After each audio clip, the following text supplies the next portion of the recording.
Alrighty, so we did our presentation on Keytruda and how that basically can combat skin cancer. And so I started off with the basic biology behind melanoma skin cancer. So what we know about skin cancer so far is there are a bunch of different types, but out of all of the different kinds, the most severe form of skin cancer is melanoma. It is caused by hyperproliferation of the melanocytes, which are skin cells in the deepest layer of our skin.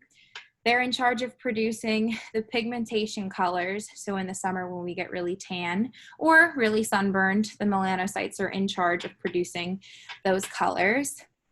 But that being said, that's why their tumors usually turn out to be a brown or black color. There are a few different subtypes of skin cancer specifically. The ones that I was able to find the most information on are cutaneous, acral, uveal, and mucosal. They're all different based on where they originate on the body and where that first beginning cancer cell starts to form.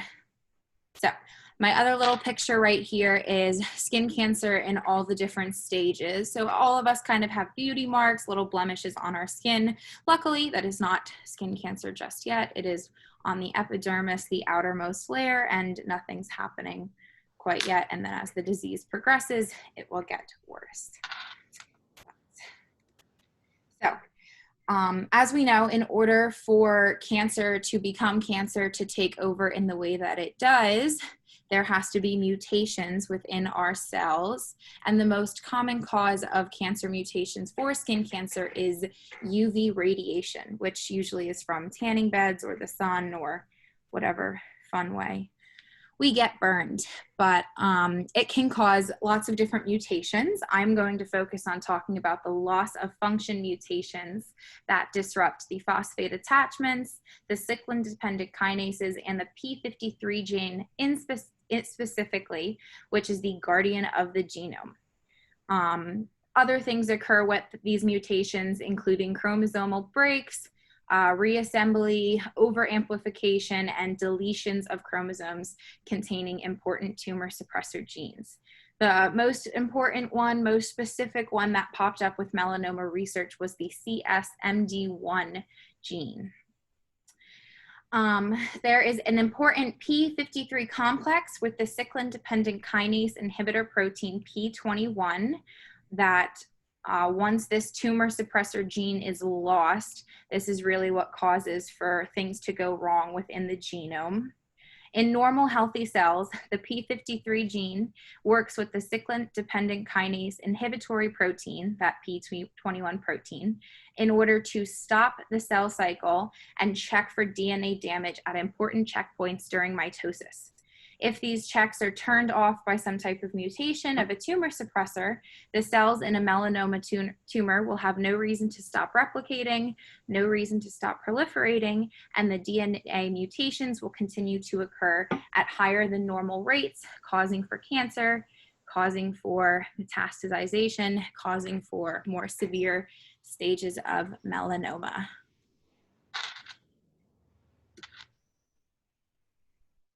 Keytruda works by upregulating the immune system in the body. Keytruda acts as an anti-PD-1 inhibitor. PD-1 is a programmed cell death protein 1 that sits on the cell surface and will bind with another protein, PDL1, to stop T cells from destroying the cell. By inhibiting this PD-1 protein, we can use the body's immune system to attack melanoma cells throughout the entire body. This drug targets the cancer's ability to avoid immune destruction.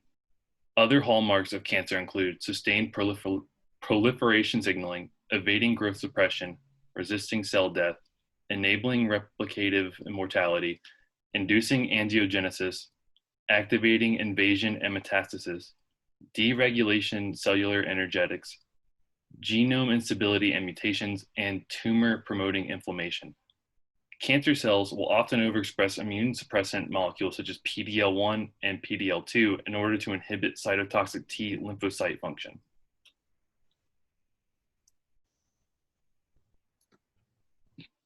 Melanoma at one point was considered to be a rare cancer. Unfortunately, its incidence has grown tremendously within the last 50 years. According to a study conducted by Natalie Matthews et al. In 2017, approximately 87,110 individuals are predicted to be diagnosed with melanoma in the United States alone. Melanoma is also more common in fair-skinned Caucasians. This could be due to less resistance from UV radiation from the sun, and thus increased DNA damage done to skin cells. According to the United States Cancer Statistics, the USCS, Caucasians accounted for 24.6 out of 100,000 cases, followed by American Indians at 4.3 out of 100,000, Hispanics at 4.2 out of 100,000, Asian and Pacific Islanders at 1.3, and lastly, African Americans at 1. Melanoma is also affected by geography, specifically with differences in latitude, cloud coverage, and other variables that affect UV index. The closer a person is to the equator, the more likely they are to develop melanoma. This is due to an increase of UV radiation. Altitude also plays a factor in incidence of melanoma, in which higher altitudes tend to result in higher rates of melanoma. Typically, men are more susceptible to melanoma. However, younger women are more likely to develop this cancer than younger men. This could be due to indoor tanning and other increased exposures to UV radiation. However, as both sexes age, incidence in melanoma in men increases more than women. Incidence of melanoma increases in both sexes as the ages of individuals increase. Unfortunately, malignant melanoma is one of the most lethal forms of skin cancer. Melanoma is typically more lethal in men than women and increases with age in both sexes. African Americans appear to have higher cases of mortality with melanoma than Caucasians. This could be in some part due to socioeconomic inequities.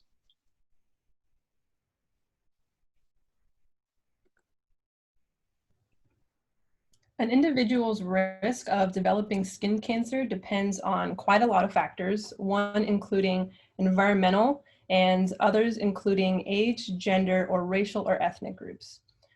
Sun exposure is quite difficult to measure in epidemiologic studies due to differences in timing and intensity. So it's kind of hard to get qualitative data for this. Other studies have used personal recall of sun exposure related activities like time spent outside, but this makes them very vulnerable to recall bias as they're left sitting there having to look back in time and give a rough estimate. So this study used residential history to remove any bias and be more reliable. Throughout the follow-up, participants were allowed to move across the United States due to marriage and professional affiliations, which represents a more accurate sun exposure gradient across the US. They were also mailed questionnaires and had a response rate of over 90%. This study uses UV flux, which is the estimate of UVB reaching Earth's surface based on latitude, altitude, and cloud cover. The calculated cumulative UV flux is based on the updated residence info that the participants gave to the researchers, which was received by their mailing addresses.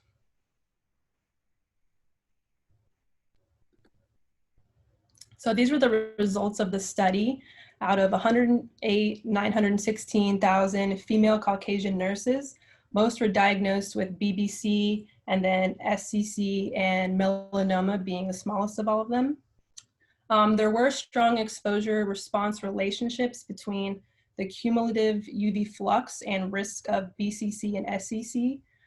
There was no association between the cumulative UV flux and risk of melanoma. However, the number of blistering sunburns between the ages of 15 and 20 showed a strong relationship with all three skin cancers. They also did a risk factor with the number of moles that were found on legs, as they were most strongly associated with a risk of melanoma.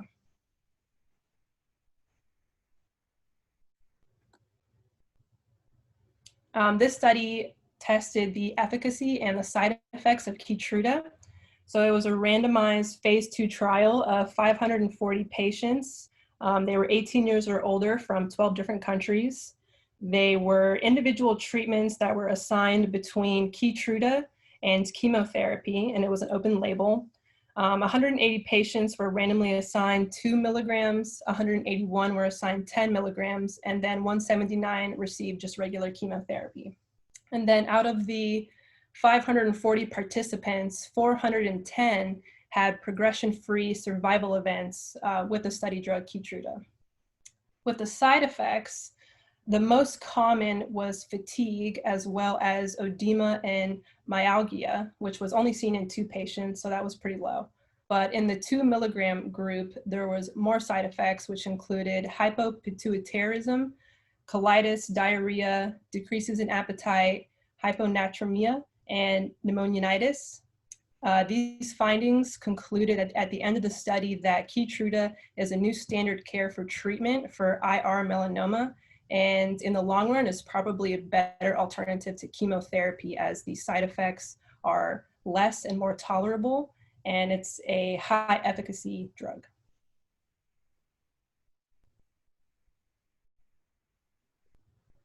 So with the clinical course of a disease, you look at the subtypes, and for melanoma, it's superficial spreading, nodular, lentigo maligna, acral lentiginous, amelanotic, and desmoplastic, with the most common one sitting at superficial spreading of about 70% in people. There are several different stages of melanoma, and it's divided as in nodule stage and in metastatic stage, which the metastatic stage can be further broken into 5 different stages varying on the cancer. Survival rate for melanoma is fairly high, but it depends on the thickness of melanoma as well as the stages that you're currently in when you have melanoma. But the 5-year survival rate is anywhere from 92% to 99%. And most people are usually cured after the initial surgery of the disease. So the higher the stage of the cancer, usually the lower the survival rate is. So since Keytruda is an immunotherapy drug that targets PD-1 proteins, it's usually administered through an IV, usually once every 3 to 4 weeks for 30 minutes, as either an advanced or adjuvant therapy for melanoma. It was noticed that the patient experience had resulted in a shrinking in tumors compared to other immunotherapies, and patients tend to live longer after receiving Keytruda. Patients normally vary depending on the different side effects, and sometimes people will believe that it was probably the worst drug they've taken, but others think that it really helped save their lives and usually battle minor side effects. So Keytruda is generally taken as a single drug instead of a combination of drugs, and the varying of who it affects better, it varies depending on like the genetics and the background of how individuals' immune systems are.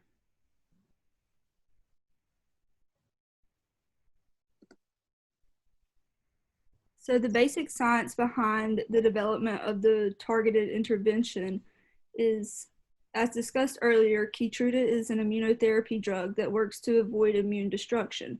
It upregulates immunity in the body and targets the PD-1 protein molecule. It aims to help prevent cancer cells from hiding, and it also helps in attacking of melanoma cells. It was hard to find some of the off-targeted effects that was involved with the Keytruda, as they are still researching and figuring out more to that. But overall, the therapeutic index, it was safely administered at 2 milligrams per kilograms every 3 weeks. And then the picture on the left is a molecule of the Keytruda, and then on the right is a PD-1 protein structure.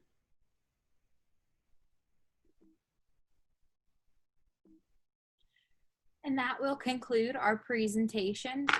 we did not attach a works cited directly to the PowerPoint, but we will provide one with handing in the rest of our assignment.